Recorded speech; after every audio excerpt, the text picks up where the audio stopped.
Brazilian BA guest. Today I have a special guest that's going to help me to find out about being a professional speaker at conferences. And this guest is Amy Ruddell. Hello, Amy. Thank you for coming. Hello, Fabrizio. Thank you for having me. It's a pleasure. And I have a question for you today. My question is, how to become a conference speaker? Well, that's a very good question, and it's a question I get asked all the time. So there's many different ways, and so I thought I'd share just a couple of tips and things for people who are interested in making their foray into sharing their knowledge with their peers and things. There's always certain things conference directors like myself look for when we're reviewing submissions and things. So I just wanted to share some ideas that I think will help people make their proposals and such maybe stand out a little bit more from the crowd, and sort of the process of getting those in and what to propose, what they should speak on. So yeah, we've got lots of stuff we can cover.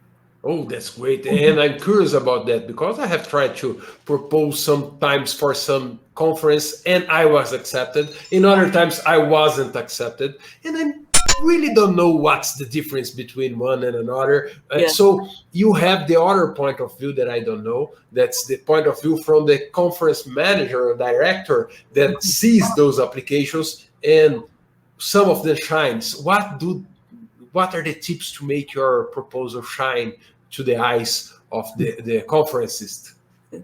Okay, well, first of all, the title, how somebody proposes or titles their talk. I think the ones that tend to catch our attention are the ones that are fun, where they do play on words or make little double entendres or just something that's different and is going to be appealing to the people at the conference. Because you have to put yourself in an attendee's shoes.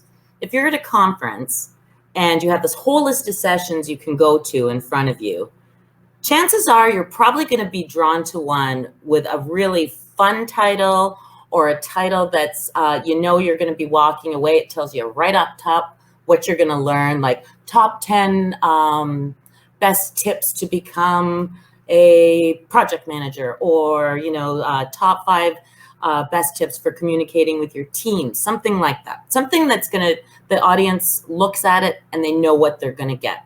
And the more playful you can be with it is also kind of fun. Like the presentation that you're gonna be doing, that you did at Serendipity, and right, that you're going to be doing at PMBA Virtual later this fall. As soon as I saw that, I was like, I want it. Tell them what it's called.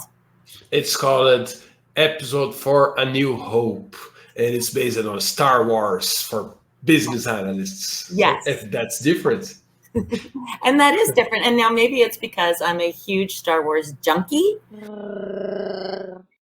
It jumped out at me, but I'm telling you, on site, someone is going to look at that and go, oh, that looks fun. I'd like to see that. So you want your title and stuff to have some curb appeal, but you also want to be able to back that up with like some substance, right? So you always want your proposals when you're submitting to be fairly succinct.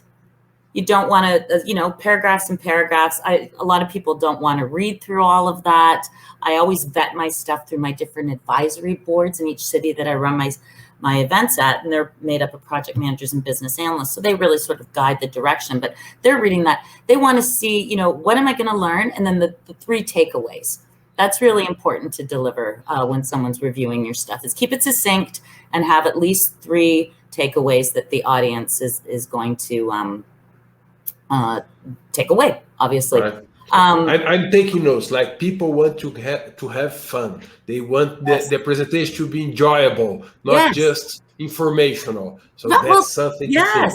Well, think about it. I mean, you've been to your fair share of conferences. I know I've been to mine, and we've all been in those sessions where you're like checking the watch and wishing you sat in the back so you could book it out of there really fast. But then we've been to sessions where the hour like flew by and you want to learn more, and I mean, I can think of a few people off the top of my head from the business analyst world community who deliver like that.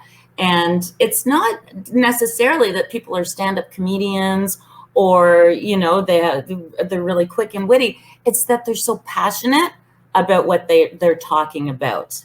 You know what I mean? And they want to share their information. They're coming from a place of service, and they want to have fun with it.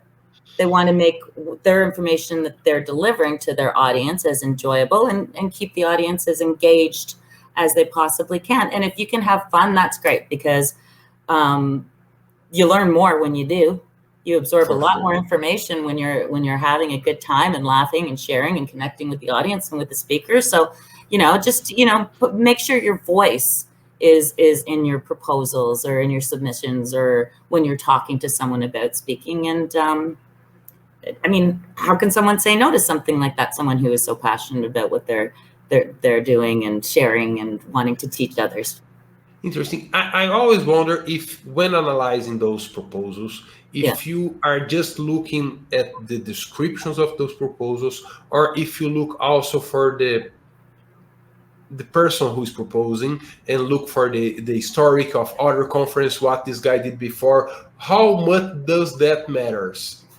We always, like when I do my call for speakers for Project World, BA World, or Project Summit, we do ask for references and we do ask for experience. So you can see if you applied it, like, oh, Fabrizio spoke at BBC, or, it's good to see. And it's, it's a nice community that we come from. So I could say, oh, I heard Fabrizio spoke for you, Adrian Reed, at Serendipity. What did you think? That sort of thing. And you can see that they have experience. That said, some people have approached me and said, I really want to talk about this. I worked on this project. We had a fantastic team. I have a really great case study or story to share, a lesson to share with everyone. I've never spoken before. How do I get that experience? Like, will you still accept me? And the answer is absolutely 100% yes. And I had this conversation with Jared Gorai yesterday. I was speaking with him. We were talking about, when we first sort of broke onto the scene, when he just, became a BA and I was working in conferences, we would sit and watch these people speak at events and we'd be like, oh, wow, they're like the rock star of the BA world.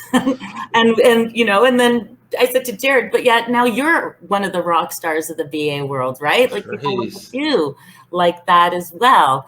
And so, we really strive to give people a springboard and an opportunity at our events to speak. I always save room on the programs for first timers.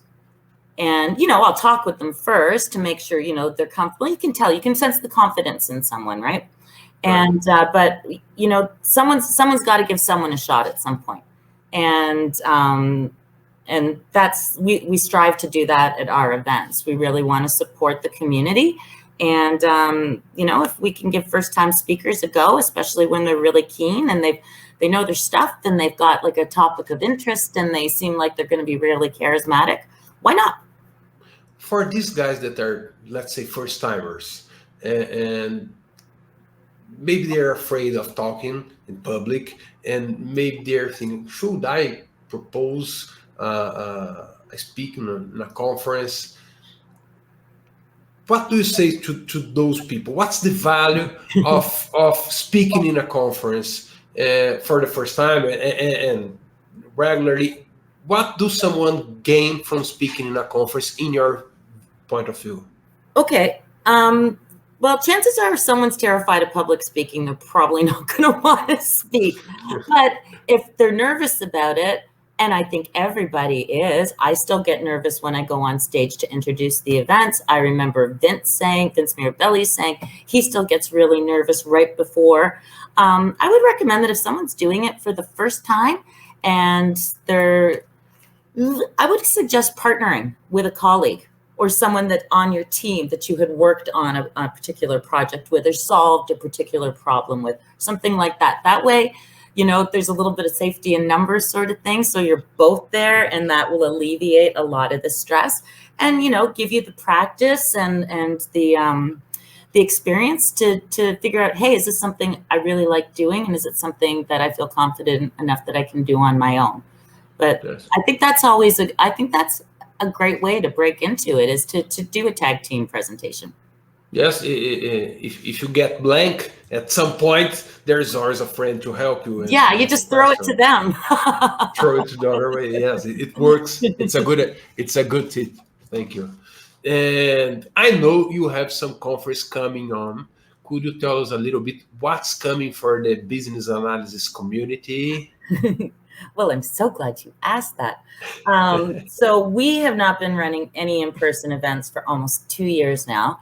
And I'm very excited. As of this September, we're going to be running our entire portfolio in-person events, starting off with Project Summit BA World Orlando, which takes place September 8th till 10th. And that event is going to be like dynamite fun. Some of our friends that we both know are going to be there. Vince Mirabelli is keynoting, Hans Ekman, Jennifer Batten's going to be there, Paul Crosby, Judy Alter, Mindy Bohannon, Jennifer Forrest. The list goes on and on. It's going to be a fantastic event. And we're also running in Boston, Washington, D.C., Chicago, Toronto, Vancouver, and we're doing another virtual event, which is taking place December 7th through 10th. And someone I know who's in the other box is going to be speaking at that. So, yes. So we're really excited. And registration is open for all of them now, except for Toronto. Toronto will open probably in about another week. That's our flagship. That's the biggest. That's the oldest. That's the granddaddy, 25 years old. So right. And the address for all these conference I will left here below this video if someone wants to just click, and the dates. And so it's going to be it's going to be even easier to participate and to subscribe. Yeah. Amy, thank you so much for your participation here. It was a great pleasure. Well, thank you very, very much. It was lovely speaking with you. See you in December. See you in December. Bye-bye. Bye.